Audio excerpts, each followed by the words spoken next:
divorce is very front and center, but so are so many ways in which women are vulnerable, including not having the vote, and including even Ada's somewhat misguided investment in the temperance movement, and Gladys being married away against her will, and Peggy being, looked down upon by the mother of her suitor. They're all the ways in which women can be victimized in this world because of society's rules.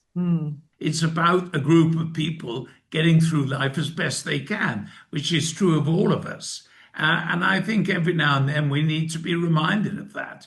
And so we give situations which call for more than a witty crack or whatever it is.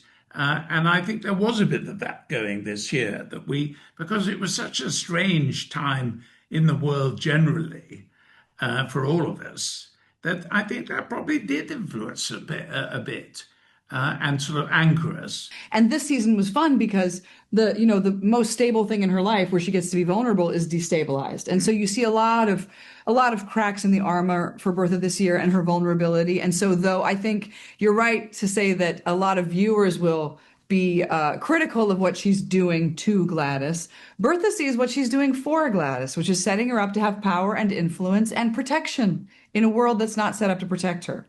And that Gladys will be on the forefront of the acquisition of rights should that time, arise. And that Bertha's actually going through an awakening, a kind of feminist awakening by the end. Long ago, that the entire life she built for herself literally was crumbled with betrayal. And in this society, it doesn't really matter who did what to you. Women often still bared the brunt of the shame.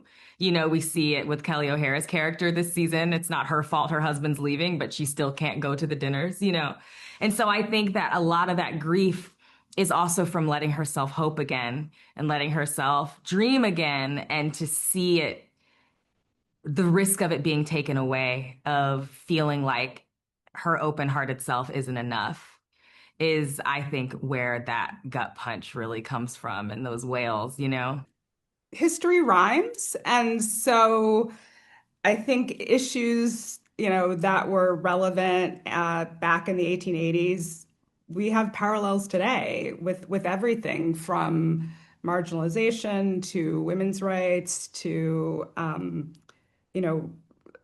income inequality. All of it is still relevant. I think that's George's perspective. I do think the risks he takes in business actually do expose the family to considerable amount of danger. But he sees that as, sort of part and parcel of what he has to do in the world. But yeah, in this season, that the fraught world of ambition sort of enters their home. Yeah. And I think it's really terrifying for George, actually. He very much loves his mother and respects her opinion, but he also is very much in love with Peggy.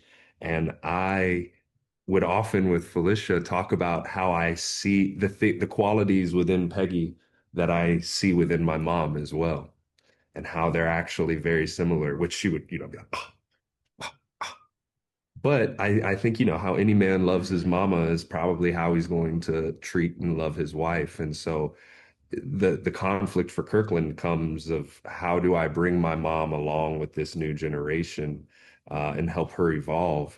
And he kind of like sees that Peggy is a strong enough person to handle that, because she's so brilliant. She's such an intellect. She's such a forward thinker. She's such a trailblazer that I think Kirkland's like, okay, this woman is strong enough to handle my mother. You know what I mean?